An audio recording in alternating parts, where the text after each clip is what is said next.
It's that time of the morning. Good morning, good morning, good morning. Goeiemorgen. Môre. Now, this morning it's a or the question we are going to try and answer this morning is about buying our own house in New Zealand. I just want to move this camera a bit more, but you are also a bit more into the picture. Otherwise, people only think it's all about me, and it's not.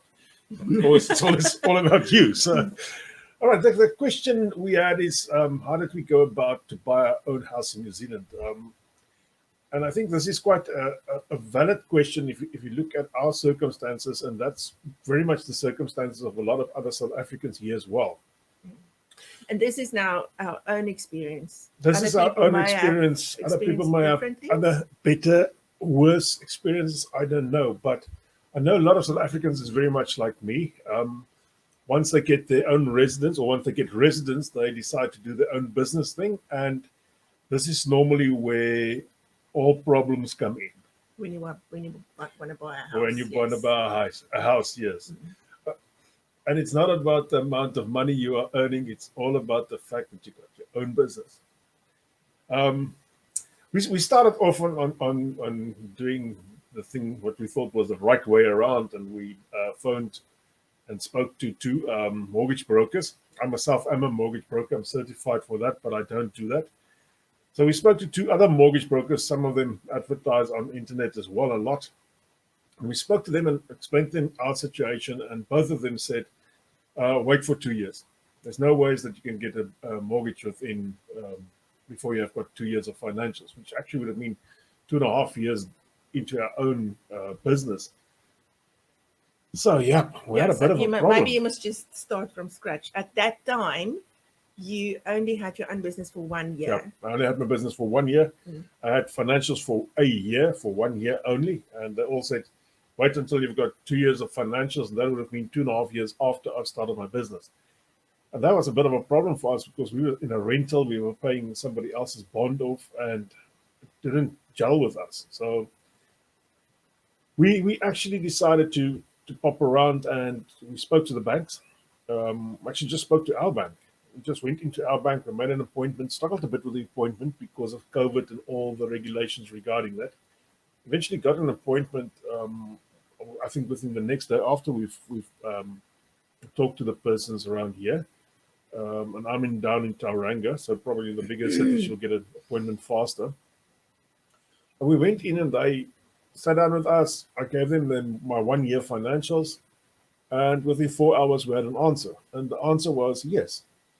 As easy as that, actually. We were a bit astounded because we wanted to actually only know from the startup what are we allowed to buy for.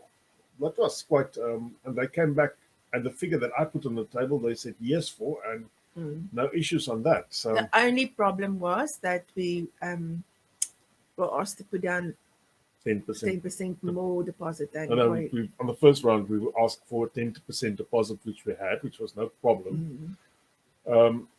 Because at that stage, we were looking at a new build. So let's talk a bit about how we got to the house we have. And I think when we started to look for a house, the prices of the houses are just ridiculous. So what we were looking for in the price range that we could afford, you could get something, but it wouldn't be something that you really want. So then we decided, okay, maybe we should look at buying, because then you kind of get what you want. And we did go to a few open homes, and we kind of decided, okay, we're going to build. Do you get that feeling when you walk into a house? I think it's not too bad, but goodness, it's not for me. So we've got a lot of those feelings. That's a one problem, and I think it's basically the same for everybody else. You'll see a lot of houses, and I mean we've seen tons of houses. She was like, they're so fed up with houses that it's just so expensive. Went on my own most of the time, yeah. And I don't know why we had this figure in mind that we thought we would be able to get a house for this figure. We couldn't. Everything was about 100,000 more than we were thinking of. That figure was where we were about a year ago. That was the figure we had we should have gone for, if we bought a year prior to when we bought, Yeah. that figure would have been probably been attainable. Yeah. And then we decided to have a look at new builds. So a new build's got a few options. You basically choose what color you want the house. You choose how you want the house positioned on the plot. It's got a lot of positives. Also got a few negatives as well. But one of the big part of positives, and I always say this to most of my clients: if you buy a new build, you get a 10-year guarantee on that house. That is something that's worth money. It's something that's really worth money. So for 10 years, you don't need to do anything really on the house. If anything goes wrong, the builder's supposed to kind of fix that up. That makes it better. Makes it better, yeah. Yeah. Less worried. Okay, so then we decided maybe we should build. So the plots that you get, we were looking at something 600 square meters, because then you kind of have a little bit of space for a garden or whatever. The places that we could get for the price that we could afford wouldn't even go to 600 square meters. About 400 squares. Yeah, and the house was what? 153 square meters or something like that. So it's very small, which is fine. We didn't need a very big house, so we were fine with that. But then when we started to kind of change the plans, I think our eyes opened. You saw the plan on the internet, and you saw the house on the internet, and you saw the plot on the internet. And the first time we put our foot on that plot, we both, I think I said, the red lights went on and said, we do not want to live on this specific plot. They had a house at a specific price. I can't even remember the price. And it was just in our price bracket. And we went to this plot and we stood on this plot, a lovely area. But this specific plot had retaining walls on 3 sides of this thing that was basically double the size of the house. So you would sit in darkness basically 24 hours a day. Other things that you have to keep in mind. And then the other thing is we need a separate space for Jan for his office. Even if it's just a room in a house, but we need that extra room. And none of the houses had that extra room, or none of the plans that we could afford had that extra space. And once you kind of add a space, your price just went up to, I think it was $50,000-$60,000 more. Oh yeah. And then your plot gets smaller. And then we moved plot. And then we asked them if we could move from the one plot to another plot. And they said, that's fine. It's just going to cost, another $200,000. So yeah, it just so didn't this make small sense. house just ran up.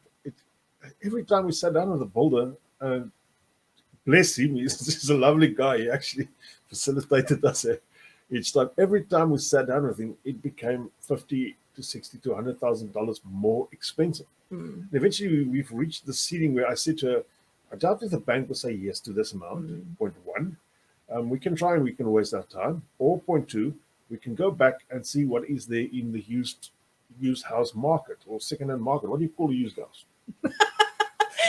Sounds like a used car now. Old build. Old build, yeah, not a new build, an old build. So, yeah. Then we started to look again. And then we got this bad thing they call an auction. So an auction is the following. And sorry for this estate agents out there. I don't hope I'm hurting your business this morning, but an auction works like this. Nobody tells you a price and everybody wishes they knew before the time. And then everybody sits in a little room and everybody does their best to outperform the other one, and the guy with the biggest bag of money takes the house. I didn't even look at houses that was on auction. I want to see what the house will cost. Before the time. Before the time. Way before the time. Yeah. And then that was a major problem because you walk into this house and it meets most of your criteria that you wanted, because we wanted a large plot. We got the boat and the caravan to put somewhere. And there's no storage in Tauranga, sadly about that. And we wanted certain things in the house. And then this house suddenly meets your criteria, or very near to that. We're still struggling with the braaikamer, eh? That you'll never Never get get a braaikamer in there. So this house nearly meets your criteria. And you talk to the agent, you say to them, well, I'm interested. At what price will this go? And they say, oh, you could have put in a price. And now I'm thinking back South Africa. Or they'll say anything from, say. That's even worse. They say from this amount upwards. And you think, geez, if it's got to start off from this amount, it's absolutely ridiculous. And some of these houses, we looked at one of our houses that I actually liked. She didn't like it that much because it had a bit of work on it, but it was a big house. It had a separate area um, for my offices, and it had a large plot. And this house, they wanted to start off at the mill, and I thought, geez. And the thing is, they went to auction a few times already, and that house is still in the market. Yeah. So they didn't get that. They will never and they sell will- it for that no, price. No. and they wasn't willing to come down. Because in New Zealand, you don't negotiate the price down; you negotiate the price up. That's very weird, but that's the way that they do it here. Okay, so how we ended up with this house, he saw the house on the internet. It's one of those things that we had a list of what we want and what we definitely don't want. And I definitely didn't want a large plot. I definitely didn't want a double-story house. But that was she. I definitely wanted a large plot. So he saw this house on the internet, and I said, "Okay, you can go look." I didn't want a double-story house, so I wasn't going to look. We actually got to go by a weird way to have a look because we sent a message to them. This house was on Trade Me. We sent a message to them, and for about 3 weeks, nobody even came back to us. I actually forgot about this house. We were looking at every other house. It was on Trade Me, you can set it up that it triggers you when there's houses on show. So every Saturday morning, it would trigger me 5 or 10 houses on show in the areas that I wanted, and I would drive around and watch the houses and then tell her about these houses, and she would go and say, "Nah, it doesn't work for her." Okay, so anyway, then I said, "Okay, I'll go with you," and I kind of like the house. It has a little bit of work on it, still has a little bit of work left to do, but overall, what you got for the price that the guy wanted, the house has been empty for a year, so I think he was kind of pressured for selling.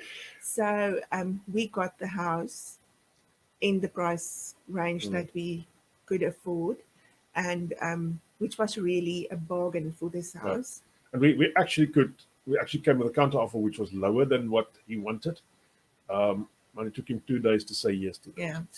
So then we went back to the bank and said, "Okay, we found a house," and she just, I think it was 2 days. oh, she actually said, "Congratulations," and blah blah blah. And you just need to put down 20% deposit, and that was the bank. Yeah, That so was we the bank. So scratched all the money that we had left. luckily, I had a few dollars saved for tax purposes. Hey man, We just grabbed that and put that all in the pot, and Wie maak jou huis skoon, Jan? There's a few questions Raai here. wie maak Jan se huis skoon? I'm not going to go there. Luckily, I have and there's another pretty girl in the house that helps me. Zon's fiance is also here, so she helps me a heck of a lot. So that makes it better. I think for the amount of money that we've spent, we've got a heck of a lot of house. We're happy with what we bought. We have spent another about $75,000 just to get this house to the way that she wants it. So now we had to fix the kitchen. I it had to wasn't fix the workable. kitchen, new floors. Yeah, that's the one thing. You walk into the house and it looks absolutely beautiful, and then once you start living there, you see the cupboards, which is, I don't know how he put it in. It was just put in just to be beautiful. You can't actually use it. So there were a lot of things that we had to change. But anyway, I think what we're trying to say is just it is possible, and it was possible on a 1-year financial. And then a lot of South African guys go out once you got your residence. I mean, you need your residence before you can buy a house. That is, and this is not me giving immigration advice. This is the rules from the bank. They're very strict on these rules. And once you get your residence, most of South African guys either are very happy where they are working or are unhappy and start their own business. And suddenly you walk into this world of you've got your own business and it's not going too badly for you. You are making money, but you can't buy a house because you haven't got financials. Well, don't give up. And I mean, if you want to know where I went, send me a PM and I will share the bank with you that did help me. And there was only this one bank that was willing to look at that. But they didn't have a heck of a lot of other stuff. So, and then we used old Christo down in New Plymouth. He's our lawyer that did help us with all the contracts and stuff, and actually did it for a very, very decent price. And now in New Zealand, it hasn't got any oordragkosten. I don't know what that is in English. What is oordrag? Transfer fees. Yeah, in South Africa, transfer fees is a big thing, and that keeps people out of the market as well. And the other thing is, when you buy a house in New Zealand, you can move in like in a week if you want to. Yeah, the second the money has been paid over from the bank, they give you the keys. Yeah. So it's not like you have to wait for 3 months, or here in South Africa it's now 8 months or something. You can move as soon as you want to. So, someone asked how long must you have KiwiSaver before buying your first house? The rules of KiwiSaver is easy. You get KiwiSaver once you've got residence, and thereafter you must contribute to KiwiSaver for at least a period of 3 years. For 3 years, then you can use everything in your KiwiSaver except a $1,000 got to remain back in the KiwiSaver, and you can use all of that. So if you are a husband and wife, the husband can use the KiwiSaver, his KiwiSaver, and wife can use her KiwiSaver on the same house. So I just want to go back to buying a new build. A new build means you buy it either from plot to plan. You got basically a year from the date, because you're walking there and it's a piece of earth. That's that, or what they call a section here.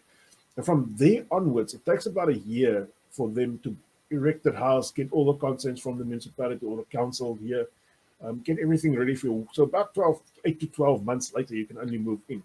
So that's a period of time. You also got to keep in mind. And when I did my sums to buy a used house versus a new build, I must get the real word there. Where's Karen? Come, Karen, tell me what's the house. Karen wrote a message there. I think you should read the last part. Okay, I'll read that message now.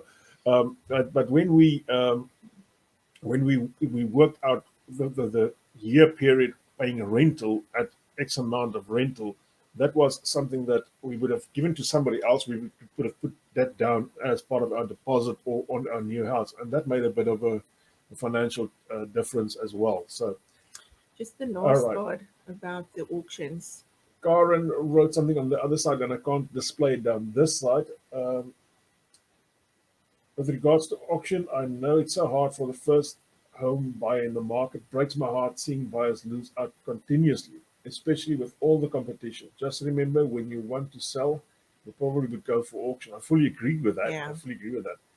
If a client wants to buy, find a good agent to work with and to walk with you. Sometimes you can find an off-the-market sale. Yeah. Yeah, that's also... Yeah. So if you've got a very good agent that can show you houses that isn't even on social media, that can make a difference, because they've got all the info, they've got all the houses that's available. So that's a very good way to go. We didn't use an agent. We were just looking on our own. But the agent that we found here in Tauranga, the one that was selling this house, is an amazing lady. She really went the extra mile for us, and she was there every step of the way. That agent worked for the seller. She wasn't our agent as we were the buyers. She was the seller's agent, but she actually helped us a lot, to be quite frank. So yeah. Another question, somebody asking, how do we share this video? I will make it available as well on Facebook, as well on YouTube. We've run a YouTube channel as well. I'll drop the link later there for YouTube. Question here from somebody coming: how much is the lowest you could buy a house for? Depends on where you live, I think. Depends on how low you can go. If you... Depends on how low you can go. Some people can go really low and just buy a 2-bedroom house. Oh. Yeah. You didn't get that. Yeah, it depends on what you want, and it depends on which area of New Zealand you are. In Tauranga, I can tell you, you won't find anything at the moment. Then I'm talking 3 bedrooms for under 900. Jeez, yep, if you're lucky. You may find, I think I saw in Papamoa, there was still a few for just under 800. They sell these new little plots down there. It's a 300 square meter plot. It's very, very small. It's got a single garage, a single bathroom, 3 bedrooms, and it's all in a little square box standing on this 300 square meter plot. Yeah. Okay, And let's these go say for if you're 750 not about. too fussy and Mm, you're willing to do some work on the house, then I'm sure you will yeah. find something for between 700 and 800. Mm. But otherwise, if you just want to move in, and even then, still there's some work on the house, it's very expensive. We were very lucky. Yep. We got a name. Karen Blau says it's an existing or a used home. Oh, existing home. Existing home. So you get a new build and you get an existing home. Okay, that sounds much better. Thanks, Karen. Just a little thing. I'm going to run this ticket at the bottom. We're sponsoring a ladies' breakfast in Tauranga and Hamilton. There's very few spaces available. And this is happening next month. Yeah, 22nd of May, it's Tauranga. There are not many seats left in Tauranga. Very little. In Hamilton, there are still quite a few spaces left. That's on the 29th of May. Yeah. And I even want to say, if there are Auckland ladies that want to come and join us at the Hamilton Hamilton just an hour's function, drive, yeah, just get a few yeah. ladies in the car and drive to Hamilton. It will be really good. It was so much fun, the previous one we did. So Yeah, this is even going to be better. I don't think it's about the fun. It's just the getting together of the ladies and what you get out of it. Yeah. It's really emotionally, you get something out of it. All right. Let's go back to anybody got any questions there. Karen Blau also saying many times agents have some inside info and dependent on the situation. Many times you deal with circumstances such as divorce or death or financial circumstances. I fully agree with that. All of these makes the buyer either wanting to buy or sell faster or not really worried about the price at the end of the day. I think the good thing of when you kind of have a relationship with an agent, they can match you to the perfect house, or they can match the buyer with the seller, kind of meeting in the middle. So she'll or they will know which house will suit who, and work around that. So I think it's probably a good idea to have an agent. And if you are in the market to buy a house, I think the very first thing you've got to do is you've got to make sure in which area you want to buy a house. That's so important. I mean, any little town has got good and bad areas. Any little town has got cheaper and more expensive areas. You've got areas that's probably nearer to the ocean, further from the ocean, and nearer I think to fabric. In most of the instances, you kind of want to be in the area that the schools are that your kids will be in, or where you want your kids to be in. So and that's a big factor, actually. It is, yeah. And that can also because your buy could take your kids out of the area that you ideally want them to be in. But on the other hand, as well, if it's a very good school, it could also push up the prices of houses in that area as well. That's the other thing. It's the same as anywhere else in the world, I'm sure. And currently in New Zealand, it's open for everybody. It's the guy with the most money walks away with a house. Yeah. That is sadly about that. Then just one other thing, I saw someone ask they want to see the house that we built. We didn't actually build, but it is different than South Africa. And to build takes about a year. Yeah, build takes about a year. And we just worked out, I think it's about $30,000 that we would have paid more in rental for that period of time. And we just thought we could use it. Let's see quickly around what few... let's go for that one quickly. So what do you mean there are no storage places in your town? I mean storage places if you want to store your boat. The nearest place I could get for my boat, there was one place in Tauranga for boats. They put it in what they call a dry stack at $600 a week. And I thought that was ridiculous. The nearest place thereafter where I could store my boat if I didn't get a house where I could park my boat was in Rotorua, which is about an hour's drive away. So, you could get normal storage places, but we've got a boat and a caravan, and we needed to park those on our property to make it worth a while for us. Second question, 2-bedroom house is around $850 plus on Auckland. I know, that's a Auckland is 2-bedroom. Actually saw one the other day that nearly went for $1 million. That's the sad thing is, the other cities in New Zealand is very quickly catching up with the prices in Auckland. When we went to the South Island, we thought that it was houses was very cheaper. The only price we saw the houses that was cheaper was in Christchurch. But I mean, Christchurch has been in total been destroyed by an earthquake 10 years ago, and it's still being rebuilt. So large areas in Christchurch you will never be able to be building on again. But their houses was cheaper. That's what I thought. Well, what I saw there. So Somebody's saying I hear there's a huge housing shortage, so is property available? Property is available at a premium, and the house shortage is, I think it's 84,000 houses that need to be built just to catch up with whatever needs to be done. Okay, that's a long one. We'll answer that later. When we sell our South African property, what do you recommend doing with those funds until PR is received? I would say if you want to invest, and that is for less than 3-year period, I would say go for the banks. Really, I know that the rental is not good, but you do have the interest. Sorry, the interest is not that great in the banks, but there's no chance that you can lose any money or that the markets can go down. So, yeah, Tauranga is beautiful. Auckland is overcrowded. That is sadly, but the other thing is, yesterday I took her car in for service. We had to be there at 8 o'clock in the morning. It took us 50 minutes on a 12-kilometer journey. So, why should 20% deposit an unusual request? Now, it's normally 10% on a new build and 20% on existing house. They've got my things right. And then it's 40%.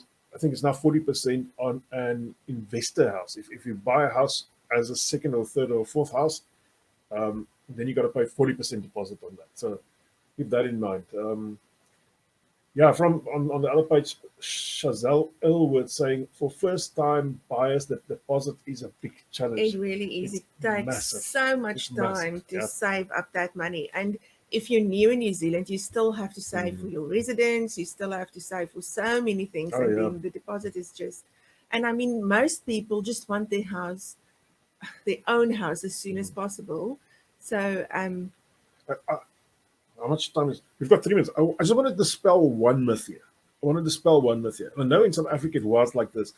You need to have some debt to be able for the banks to see you are good with debt. In New Zealand, if you've got a credit card, they look badly at you from the bank side. I can promise you that. They want to know how much money... I've got a credit card. There's $800 on the credit card.